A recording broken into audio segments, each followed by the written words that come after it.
produk, segala barang yang kalian konsumsi, itu kan pasti akan disesuaikan dengan selera kalian, dan selera kalian tentunya akan berkembang seiring dengan pendewasaan diri, seiring dengan pengalaman gitu ya. Contohnya film ya.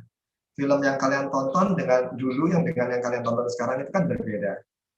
Nah, dalam upaya untuk mengenali selera kalian, untuk mengambil keputusan yang lebih bijaksana dalam mengkonsumsi sebuah produk, atau apapun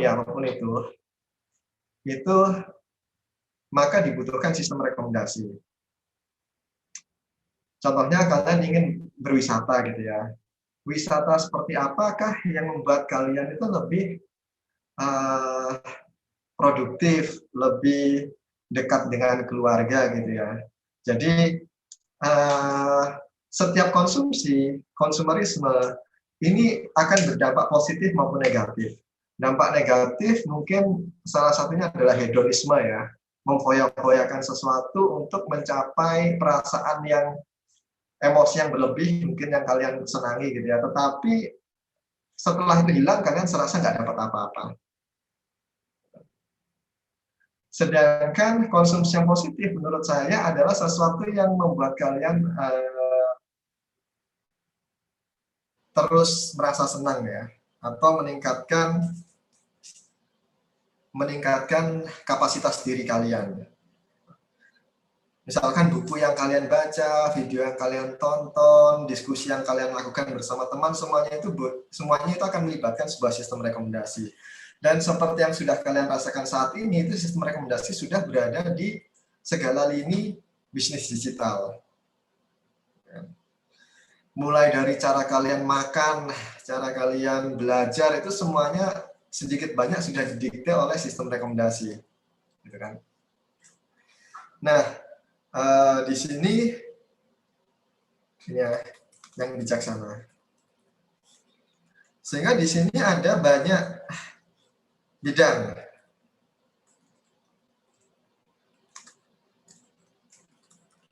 Bidang penerapannya macam-macam, bisa yang beberapa tahun terakhir ini turisme. Ada lagi bisa belanja. Ada mungkin bekerja, belajar, dan seterusnya. Ada juga yang ini, partisipasi dalam layanan publik. Yang dilakukan oleh mungkin dua teman kalian, Benita sama Nada, di tahun kemarin, di semester ini ya, semester ini pra-TA, harusnya TA semester depan. Nah, bidang penerapannya banyak, sehingga tahap pertama itu adalah penentuan topik. Kita akan menyelenggarakan beberapa tahapan pra-TA.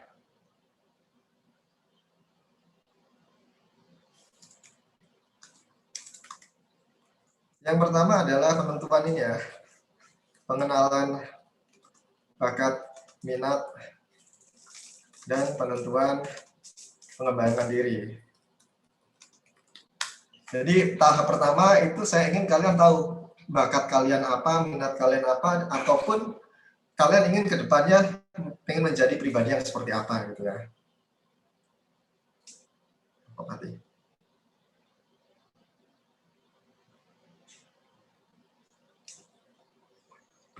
Sebentar, ini layar saya kok mati ya. Oke. Nggak tahu kenapa, ini mungkin overheat. Coba saya ganjel. Setelah saya tahu kalian kuatnya di mana, karena UX ini luas. UX ini bisa dikerjakan oleh orang yang memiliki keterampilan tertentu gitu ya. Jadi kalian menurut saya sih nggak mungkin ya seseorang itu punya keterampilan yang utuh di UX. Jadi pasti akan spesialisasi ke salah satu bidang. Oleh karena itu saya ingin tahu bakat minat kalian dulu. Yang kedua, nanti baru kita penentuan kelompok dan topik. Karena pada bimbingan saya nggak menyarankan kalian bekerja sendiri.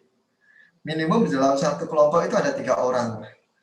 Jadi di sana kalian bisa belajar bekerja sama, kalian bisa saling saling mendorong, menarik. Kalau ada teman kalian yang mungkin butuh bantuan semangat atau ketika kalian stuck, kalian juga bisa ada teman yang bisa diajak diskusi. Setelah kalian melalui penentuan kelompok dan topik, maka kita lanjutkan ke penentuan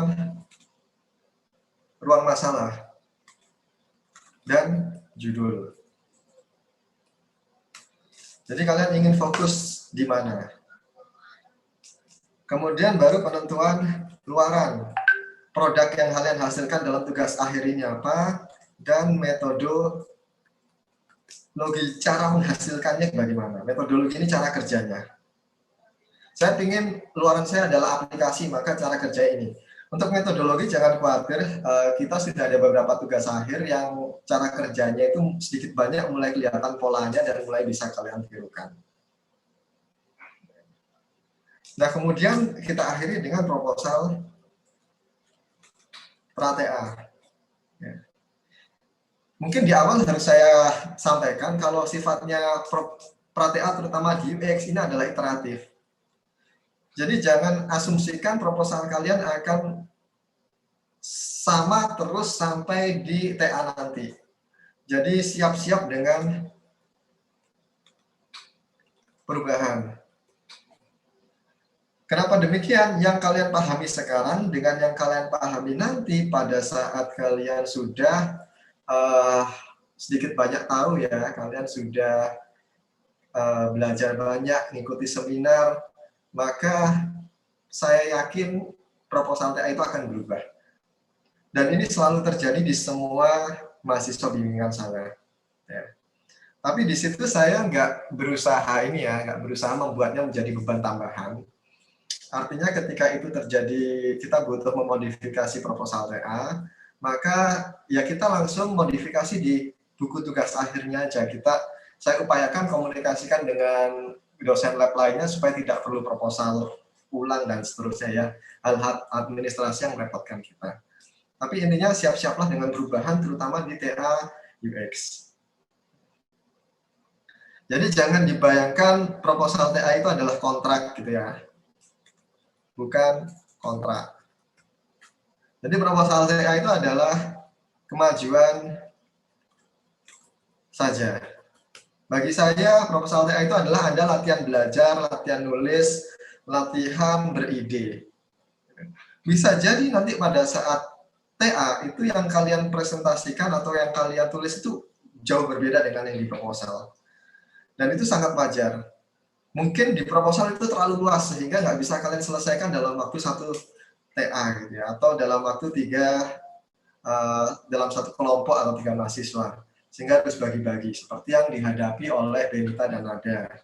Seperti yang dihadapi oleh tim sebelumnya, Amina, Abi, Hilman, Gary gitu ya. Jadi akan ada perubahan proposal. Biasanya di pengerucutan ya, biasanya itu pengerucutan supaya TA kalian bisa selesai. Nah, mekanismenya kita akan ada seminar. Seminar tiap minggu ini sesuai topik. Kemudian pada seminar ini kalian mungkin harus presentasi 1 sampai 2 kali. Atau pada saat kalian TA itu mungkin kalian harus presentasi 3-4 kali. Tapi kenyataannya biasanya ya pra-TA itu cukup 1 kali presentasi 1 semester. Intinya kita punya grup penelitian, pesertanya kira-kira saat setiap semester itu berkisar antara 8 sampai 15 gitu ya. Nah, sehingga itu kayak kelas kecil gitu, di mana kalian punya kesempatan untuk berlatih mengkomunikasikan gagasan kalian. Ya. Jenis presentasinya macam-macam, ada kita belajar metode atau metodologi, ada kita belajar mengenai topik atau bidang, ada mempresentasikan kemajuan kalian sudah sampai di mana, ada juga tutorial ya. Nah, dalam topik ini saya menyelesaikannya dalam berbagai pendekatan ya. Pendekatan yang pertama itu adalah ketika kalian punya keterampilan pemrograman atau ketertarikan dalam desain. Jadi yang saya tawarkan itu adalah mengembangkan sistem desain atau pola desain. Bikin komponen dalam Flutter atau dalam Svelte.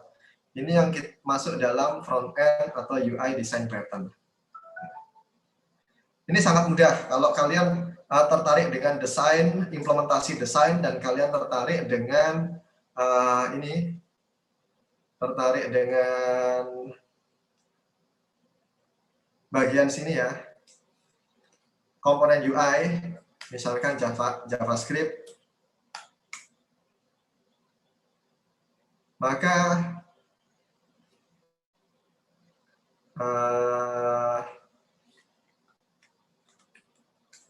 kalian tinggal centang aja di sini. Nanti akan saya arahkan ke topik yang desain pattern itu.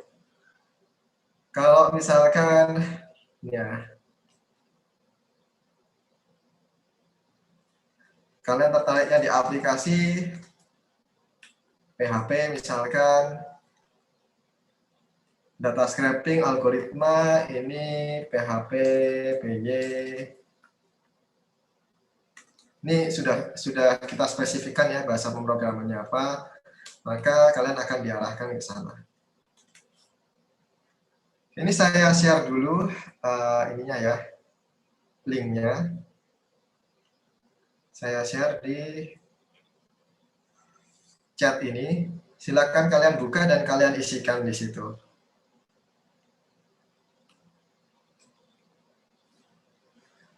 Ya, topik yang pertama itu adalah pada bagian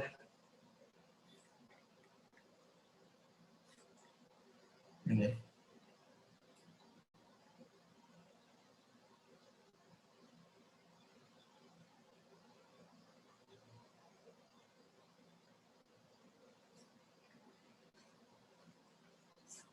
Oke, saya tarik lagi ke depan. Biasanya kalau yang datang ke saya dengan ketertarikan UX itu nggak terlalu tertarik dengan implementasi UI ya, tapi saya tanyakan aja sampai siapa tahu kalian ada ketertarikan di sana. Nah, di sini kalian tinggal isikan NRP, nama, dan seterusnya. Kalau kalian tidak tertarik dengan front-end development, jadi pendekatan yang pertama adalah front-end atau UI design pattern atau design system.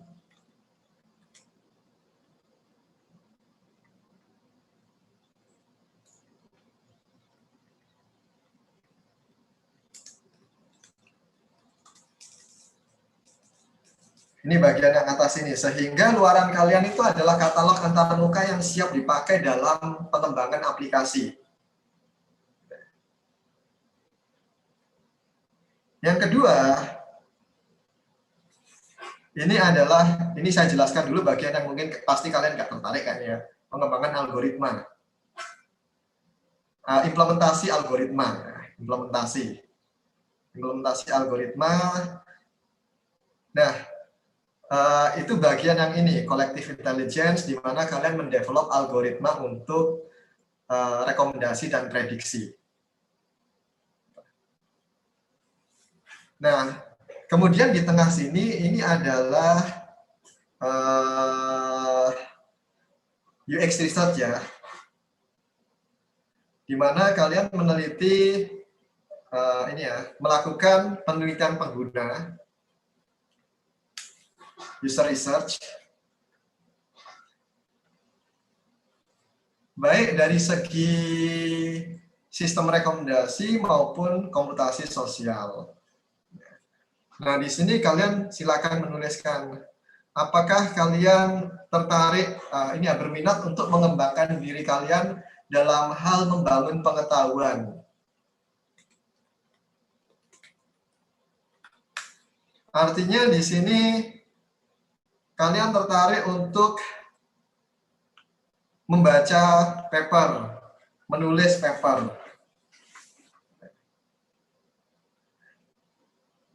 Ini adalah ini adalah menurut saya bagian yang paling tidak memerlukan keterampilan dasar dulu.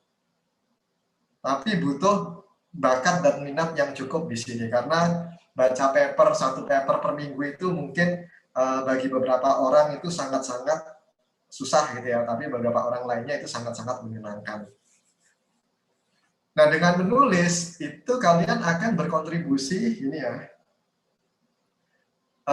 Hebatnya menulis itu adalah menurut saya melipat gandakan waktu. Ya.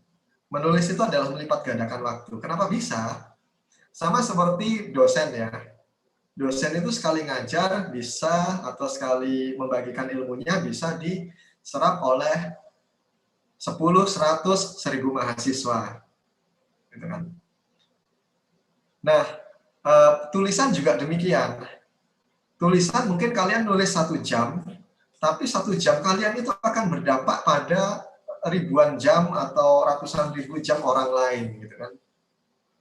Jadi ini kayak ilmu menggandakan diri, gitu ya, bukan menggandakan uang kayak babi ngepet. Ya. Ini ilmu untuk menggandakan waktu kalian. Itu adalah dengan menulis.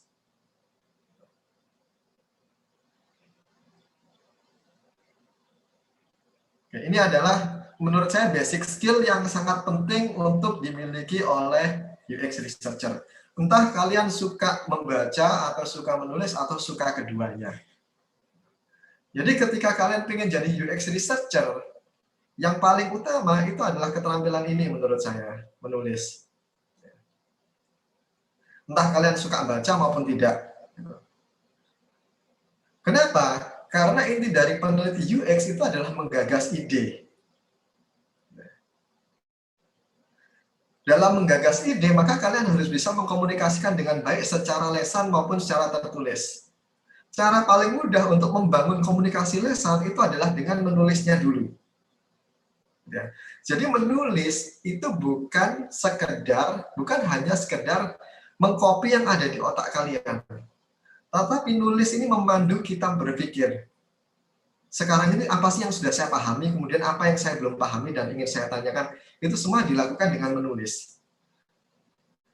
Jadi pada saat Anda ingin presentasi, hal yang pertama kali Anda lakukan itu adalah nulis.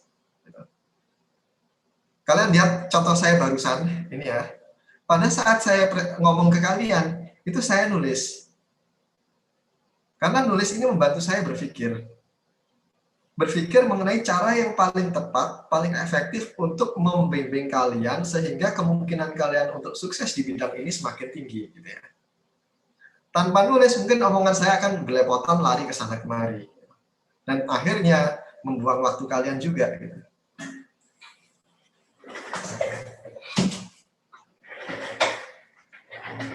Nah, yang kedua, apa yang kalian tulis itu akan semakin kaya kalau kalian suka membaca. Terutama bahasa Inggris. 2 bahasa yang akan mendominasi, yang sudah dan akan mendominasi dunia itu adalah bahasa Inggris dan Mandarin. Tapi kayaknya menurut saya lebih mudah belajar bahasa Inggris ya. Ilmu yang kalian dapatkan kalau kalian menggunakan bahasa Inggris itu bisa 5-10 tahun lebih cepat dibandingkan ilmu-ilmu yang berbahasa Indonesia. Meskipun sekarang dengan adanya banyak YouTuber gitu ya, ilmu-ilmu itu semakin berkurang gitu ya. Jadi ilmu mungkin yang 3 tahun yang lalu sudah sering dibahas di YouTube gitu ya. Tetapi intinya adalah kalian nggak akan mendapatkan ilmu terbaru kalau nggak mau belajar bahasa Inggris. Sehingga kalian nggak suka nggak apa-apa, tapi kalau kalian ada keinginan untuk mengembangkan diri di sana, maka silakan dicentang di salah satu di sini. Ini adalah komitmen kalian untuk mengembangkan diri intinya gitu ya. Nah dari sini, ini adalah pengenalan diri kalian.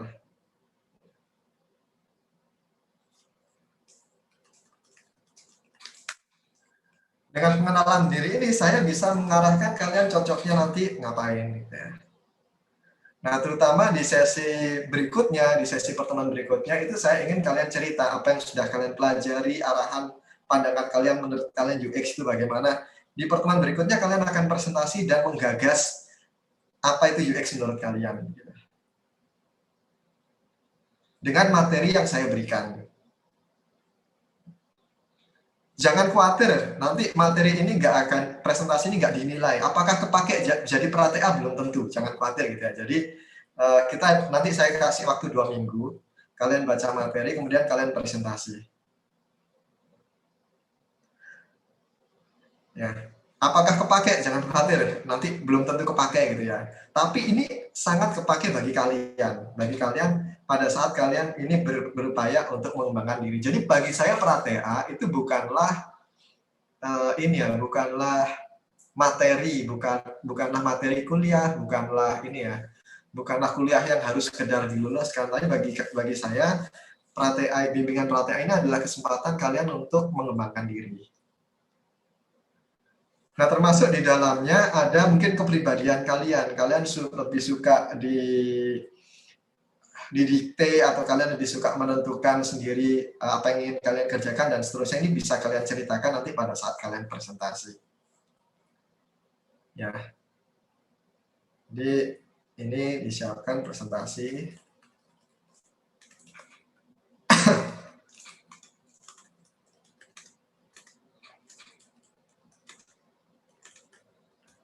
Kan kemudian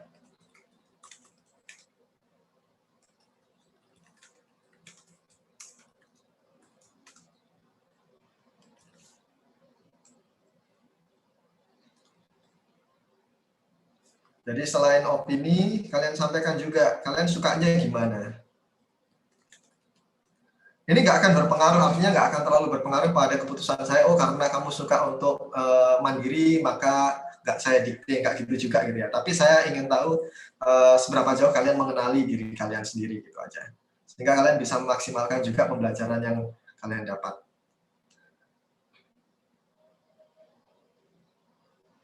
Ya, ini kalau kalian di depan komputer silakan diisikan ya. Ini diisikan NRP dan nama. Ini sudah ada editnya belum ya? Masih comment only, Pak. Oke, saya change saja. Editor.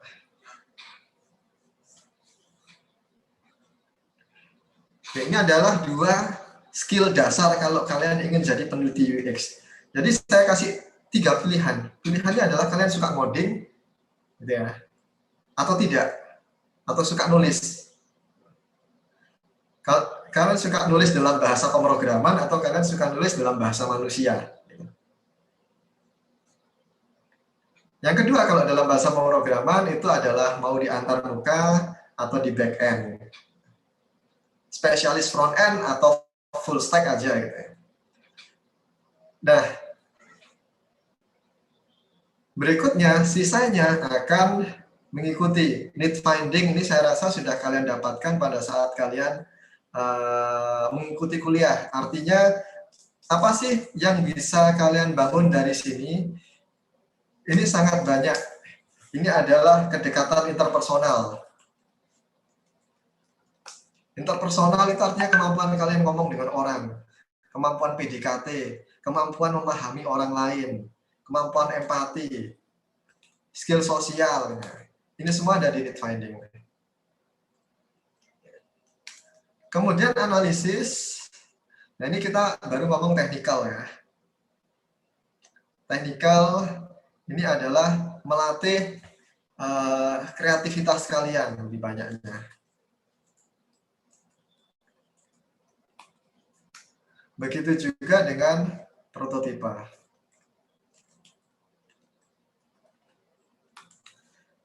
Nah, setelah itu kalian akan masuk ke pengujian. Ada tugas akhir yang sampai pengujian, ada yang tidak sampai pengujian. Bedanya di mana? Bedanya adalah biasanya tugas akhir yang tidak sampai pengujian, itu bukti-bukti yang disampaikan oleh mahasiswa yang bersangkutan sudah sangat kuat pada bagian kajian maupun pada bagian need finding. Jadi ini sudah kuat buktinya, terutama di bagian membaca. Mahasiswa itu bisa merujuk buktinya dari penelitian-penelitian yang ada sebelumnya. Misalnya gini, saya ingin meneliti di ruang masalah turisme ya. sistem rekomendasi yang paling tepat untuk turisme ini bagaimana. Maka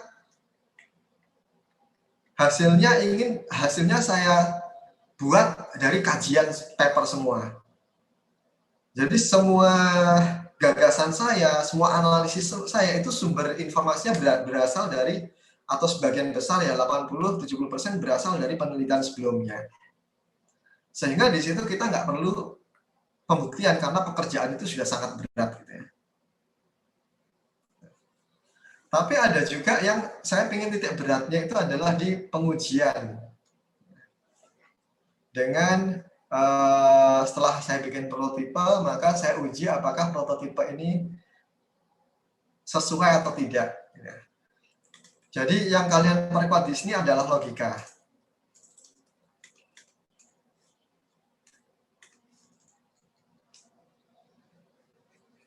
Dan statistika gitu ya. Sedikit statistik, jangan khawatir. Statistik yang kalian butuhkan pada mata kuliah statistik itu sudah cukup. Kita cuma butuh, biasanya di sini hanyalah pengujian hipotesa. H0, H1 yang sudah kalian dapatkan itulah. Kalaupun kalian lupa, paling cuma butuh waktu 1-2 hari untuk merefresh itu.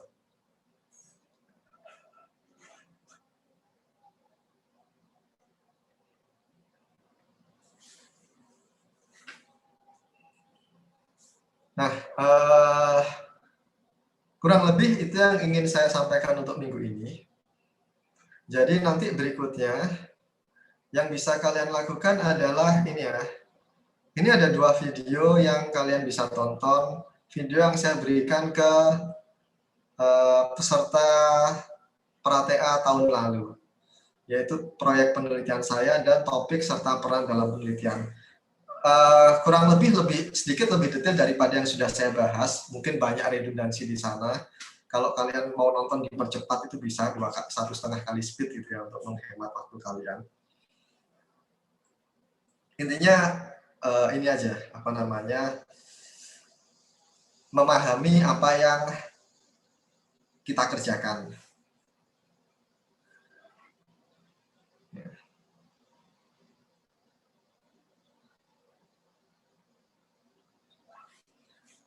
Jadi kalau hasil produk dari penelitian ini sebelumnya apa sih? Mungkin kalian yang sudah ngambil bisnis digital, kalian akan mulai merasakan misalkan tanaman ini ya. Ini akan membantu kita menghias rumah, tanaman apa yang harus kita pilih dan seterusnya. Ini semua adalah sistem rekomendasi gitu ya. Tanaman apa yang harus saya beli. Mungkin kalian pernah tahu IMDb atau Netflix gitu ya.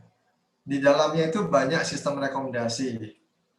Misalkan terkait dengan ini, film apa yang mirip dan seterusnya. Atau kalau kalian pernah ke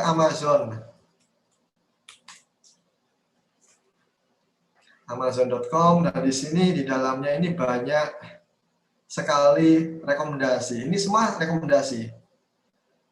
Kategori, kemudian kebutuhan sehari-hari dan seterusnya. Ini semua sistem rekomendasi gitu ya. Saya sangat menyarankan kalau kalian ingin penelitian UX, kalian harus paham bidang yang akan kalian terapkan UX-nya. Jadi misalkan UX di e-commerce itu jauh sama, benar-benar berbeda dengan UX di mungkin alat-alat medis. UX di toko online, belanja online itu benar-benar berbeda dengan UX-nya untuk sistem ini ERP gitu ya, kayak di SAP dan seterusnya. Nah, sehingga bidang yang kalian kuasai itu harus lebih bagus. Kalian harus menguasai lah bidangnya. Sehingga saya sarankan kalian untuk ikut mata kuliah di mana kalian berkesempatan mendalami bidang tersebut. Mata kuliah yang saya sarankan semester depan dibuka itu adalah sistem rekomendasi, dan ada mata kuliah baru yaitu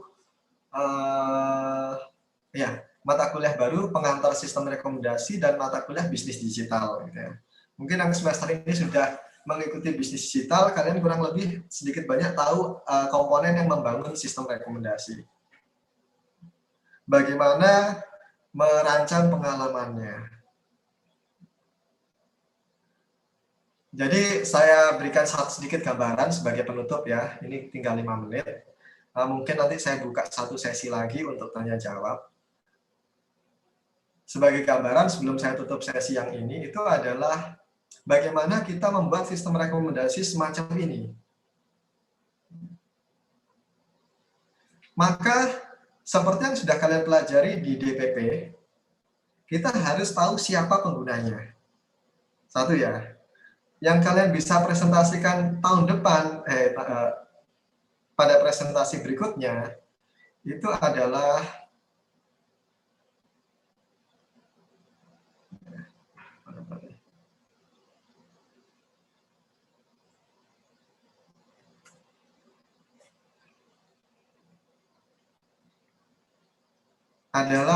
terkait dengan partisipan yang kalian ada bisa manfaatkan enggak?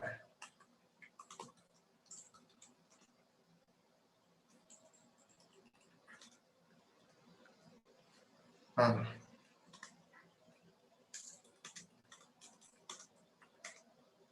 mungkin kalian dengan kenal komunitas tertentu, itu bisa jadi calon partisipan yang mudah diakses ya. Satu.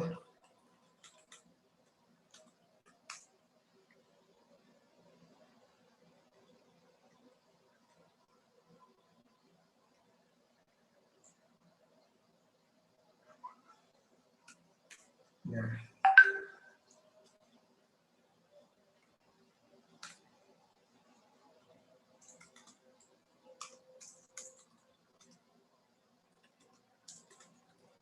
Contohnya gini, misalkan yang bisa saya akses dengan mudah itu adalah saya ikut di komunitas diving misalkan ya, maka saya bisa mengakses dengan mudah orang-orang di situ.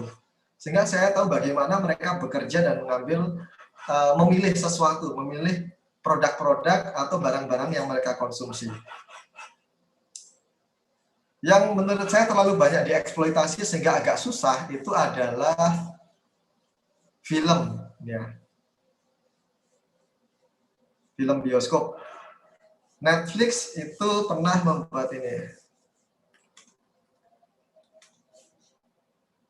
Ya, dia punya cara untuk merekomendasikan gitu ya. Yaitu dengan meringkas konten dari film tersebut. Nanti saya berikan artikel tentang Netflix ya. Nah, sehingga calon partisipan ini menjadi sangat penting dalam kalian melakukan penelitian UX. Nah, kalau kalian nanti ada maupun nggak ada, kalau ada nanti mungkin bisa jadi pertimbangan ya. Kalau tidak ada, biasanya topik yang bisa kita teliti dengan cepat dan mudah, itu adalah yang pertama. Ya.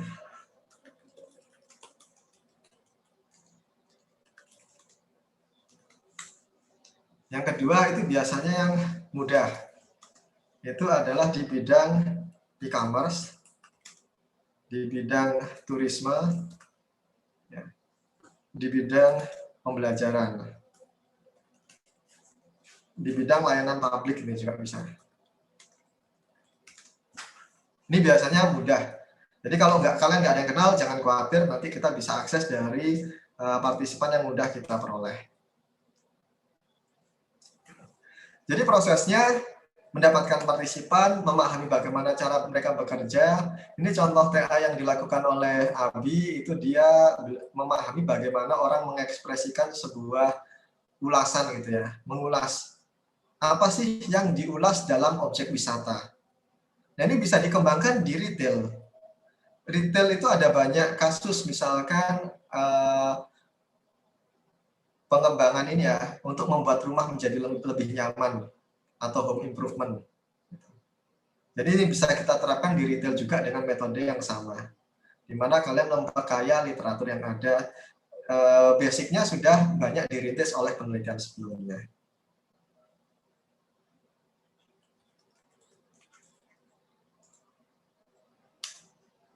Oke, kurang lebih ini yang harus kalian siapkan untuk tahap ini.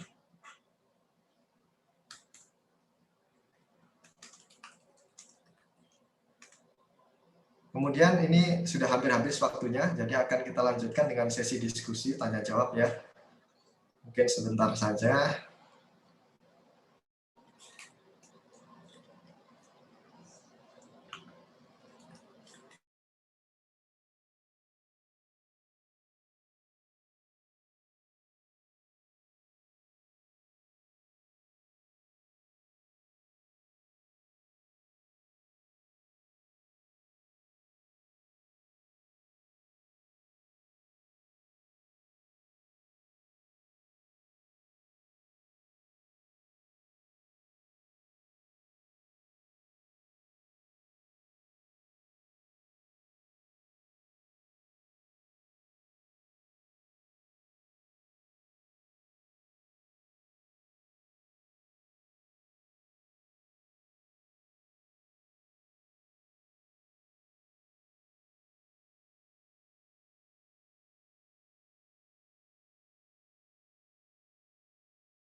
Oke, kita lanjutkan. Ada pertanyaan dari hasil diskusi hari ini.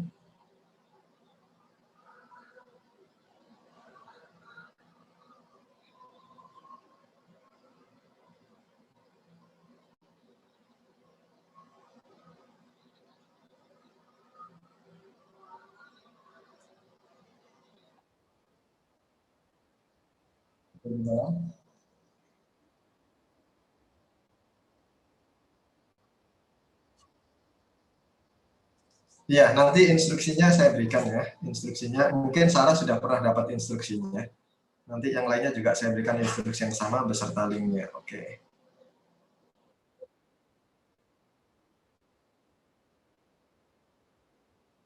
Nanti sesuai jadwal ya. Kalian asumsikan aja 2 minggu lagi gitu.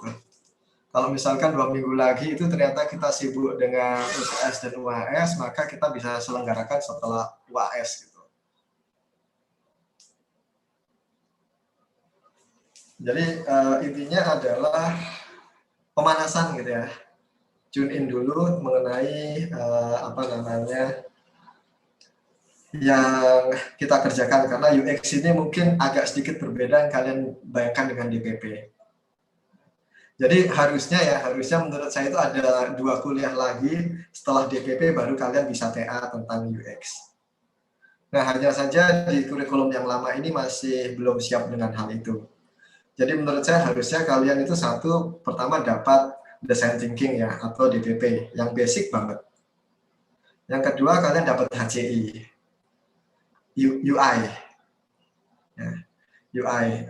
Kemarin agak karbitan kalian dapatnya gitu kan. Kemudian ketiga, kalian dapat ilmu mengenai penelitian HCI. Nah, setelah itu kalian menurut saya baru siap TA. Ya. Sehingga untuk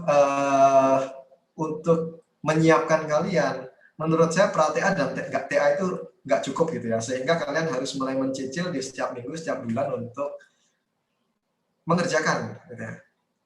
Terutama mungkin kalian yang berminat ini ya, mengembangkan diri kalian untuk membaca paper, tetapi sekarang bahasa Inggrisnya masih kurang bagus.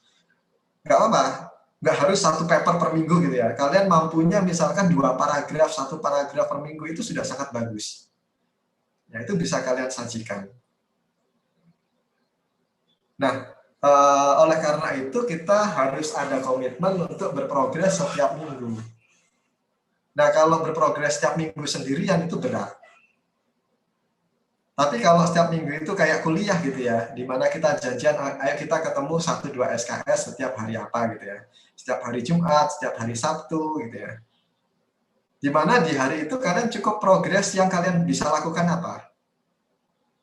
Saya cuma baca 1 paragraf, bagus gitu ya. Karena itu menjaga momentum Anda dalam semangat UX ini. Saya lihat juga banyak yang sudah burnout ya. Burnout itu merasa jenuh dengan UX. Dan itu sangat wajar ketika kita beralih dari belajar ke bekerja. Pas belajar itu semuanya menyenangkan karena hal baru. Pas kerja, di mana kita saatnya produktif, itu kayaknya nulis 1 kalimat aja berat. Nah, kita dengan adanya bimbingan tiap minggu, tiap 2 minggu, sekedar melaporkan apa yang sudah kita lakukan, itu akan menjaga semangat kita. Jadi nanti kapannya itu jangan dibayangkan kapan itu harus selesai gitu ya. Enggak. Intinya kapan itu kita akan bertemu gitu aja. Jadi saya masih agak bingung dengan jadwal ya. Jadi saya masih mencarikan jadwal. Harapan saya adalah kita mulai menjadwalkan paling enggak itu 2 minggu sekali ketemu 1 jam atau 1 sesi Zoom gitu ya, 40 menit itu sudah lebih dari cukup. Gitu. Ya intinya saling kenal aja. Apa yang sudah Anda lakukan, Anda tertariknya di mana, dan seterusnya. Oke, ada lagi yang ingin ditanyakan?